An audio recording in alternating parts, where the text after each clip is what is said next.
श्रीसूक्त हरि ओं हिरण्यवर्णां हरिणीं सुवर्णरजतस्रजां चन्द्रां हिरण्मयीं लक्ष्मीं जातवेदो म आवह ताम् आवह जातवेदो लक्ष्मीमनपगामिनीं यस्यां हिरण्यं विन्देयं कामश्वपुरुषानहम् अश्वपूर्वां रथमत्यां हस्तिनादप्रबोधिनीं श्रियं देवीमुपहवये शिर्मा देवी जुषतां कां सुस्मिता हिरण्यप्राकाराम् आर्द्रां ज्वलन्ति तृप्तां तर्पयन्तीं पद्मे स्थितां पद्मवर्णां तामिहोपहवये श्रियं चन्द्राप्रभासां यशसा ज्वलन्ति श्रियं लोके देवजुष्टामुदारां तां पद्मिनीं शरणं प्रपद्ये अलक्ष्मीर्मे नश्यतां त्वां ऋणे आदित्यवर्णे तपसोऽधिजातो वनस्पतिस्थो वृक्षोत बिल्वः तस्य फलानि तपसा नुदन्तु मायान्तरायाच्च बाह्या अलक्ष्मीः उपैतु मां देवसखः कीर्तिश्च मणिना सह प्रादुर्भूतोऽस्मि राष्ट्रेऽस्मिन् कीर्तिमृद्धिं ददातु मे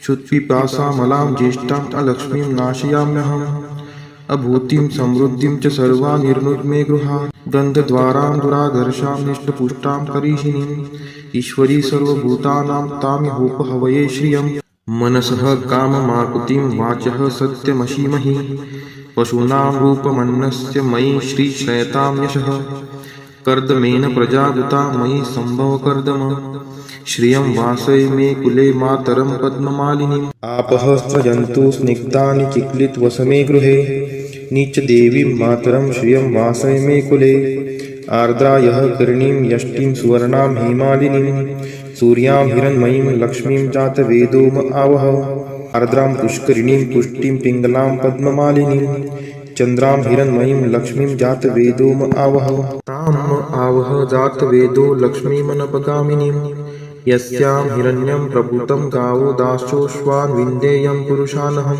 यः शुचिः प्रयतो भूत्वा जुहुयादाज्यमन्वहं सूक्तं पञ्चदशर्चं च श्रीकामः सततं जपेत् फलश्रुति पद्मानने पद्मपुरु पद्माक्षि पद्मसंभवे तन्मे भजसि पद्माक्षि येन सौख्यमलभाम्यहम् अश्वदायै गोदायै धनदायै महाधने धनं मे लभतां देवी सर्वकामान् च देहि मे पद्मानने पद्मविपद्मपत्रे पद्मप्रिये पद्मदलायताक्षी विश्वप्रिये विष्णुनोनुकुले त्वत्पाद पद्ममयी सन्निधत्स्व पुत्रं पौत्रं धनं धान्यं हस्त्यश्वादिगवे रथं प्रजानां भवसि माता आयुष्मन्तं करोतु मे धनम् अग्निर्धनं वायुर्धनं सूर्यो धनं वसुः धनम् इन्द्रो बृहस्पतिर्वरुणं धनम् अस्तु मे वैनतेय सोमं पिबतु रुद्रः सोमं धनस्य सोमिनो मह्यं ददातु सोमिनः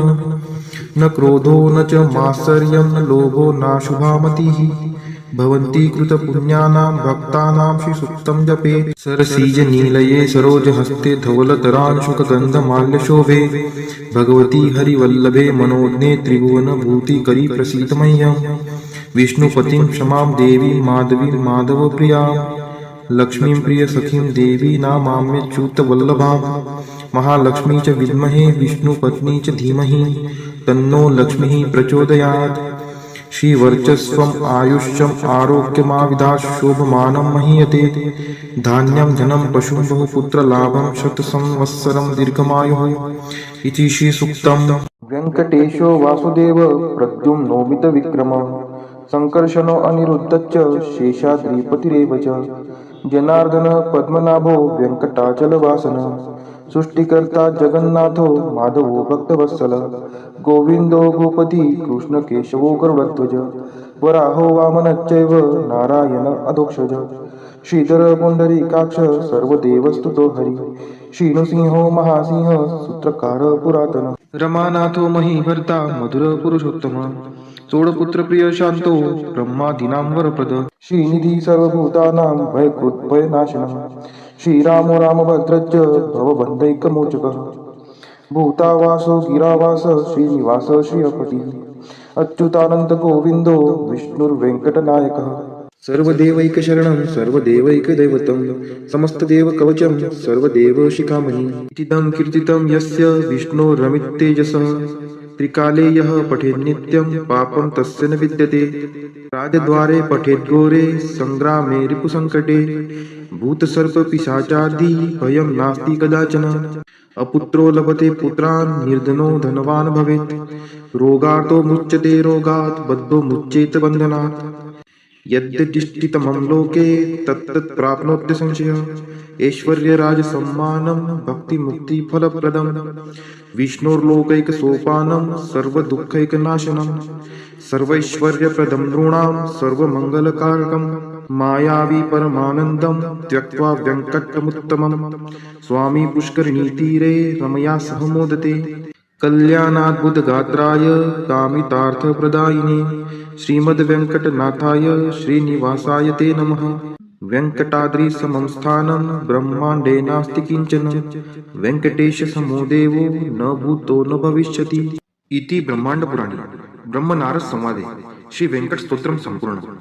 ॐ नारायणाय विद्महे वासुदेवाय धीमहि तन्नो विष्णु प्रचोदयात्। ॐ नारायणाय विद्महे वासुदेवाय धीमहि तन्नो विष्णु प्रचोदयात्। ॐ नारायणाय विद्महे वासुदेवाय धीमहि तन्नो विष्णु प्रचोदयात्।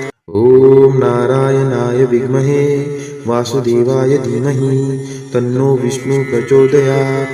ॐ नारायणाय विद्महे वासुदेवाय धीमहि तन्नो विष्णु प्रचोदयात्। ॐ नारायणाय विद्महे वासुदेवाय धीमहि तन्नो विष्णु प्रचोदयात्। ॐ नारायणाय विद्महे वासुदेवाय धीमहि तन्नो विष्णु प्रचोदयात्।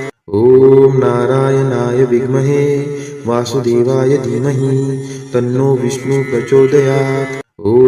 ॐ नारायणाय विद्महे वासुदेवाय धीमहि तन्नो विष्णु प्रचोदयात्। ॐ नारायणाय विद्महे वासुदेवाय धीमहि तन्नो विष्णु प्रचोदयात्। ॐ नारायणाय विद्महे वासुदेवाय धीमहि तन्नो विष्णु प्रचोदयात्। ॐ नारायणाय विद्महे वासुदेवाय धीमहि तन्नो विष्णु प्रचोदयात्। ॐ नारायणाय विद्महे वासुदेवाय धीमहि तन्नो विष्णु प्रचोदयात्। ॐ नारायणाय विद्महे वासुदेवाय धीमहि तन्नो विष्णु प्रचोदयात्।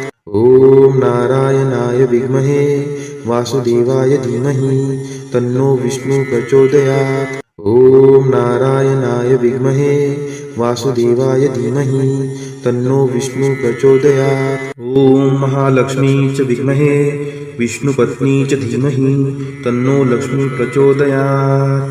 ॐ महालक्ष्मी च विद्महे विष्णुपत्नी च धीमहि तन्नो लक्ष्मी प्रचोदयात्। ॐ महालक्ष्मी च विद्महे विष्णुपत्नी च धीमहि तन्नो लक्ष्मी प्रचोदयात्। ॐ महालक्ष्मी च विद्महे विष्णुपत्नी च धीमहि तन्नो लक्ष्मी प्रचोदयात्। ॐ महालक्ष्मी च विद्महे विष्णुपत्नी च धीमहि तन्नो लक्ष्मी प्रचोदयात्। ॐ महालक्ष्मी च विद्महे विष्णुपत्नी च धीमहि तन्नो लक्ष्मी प्रचोदयात्।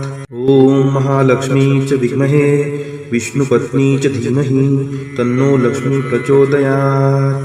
ॐ महालक्ष्मी च विद्महे विष्णुपत्नी च धीमहि तन्नो लक्ष्मी प्रचोदयात्। ॐ महालक्ष्मी च विद्महे विष्णुपत्नी च धीमहि तन्नो लक्ष्मी प्रचोदयात्। ॐ महालक्ष्मी च विद्महे विष्णुपत्नी च धीमहि तन्नो लक्ष्मी प्रचोदयात्। ॐ महालक्ष्मी च विद्महे विष्णुपत्नी च धीमहि तन्नो लक्ष्मी प्रचोदयात्। ॐ महालक्ष्मी च विद्महे विष्णुपत्नी च धीमहि तन्नो लक्ष्मी प्रचोदयात्। ॐ महालक्ष्मी च विद्महे विष्णुपत्नी च धीमहि तन्नो लक्ष्मी प्रचोदयात्। ॐ महालक्ष्मी च विद्महे विष्णुपत्नी च धीमहि तन्नो लक्ष्मी प्रचोदयात्। ॐ महालक्ष्मी च विद्महे विष्णुपत्नी च धीमहि तन्नो लक्ष्मी प्रचोदयात्। ॐ महालक्ष्मी च विद्महे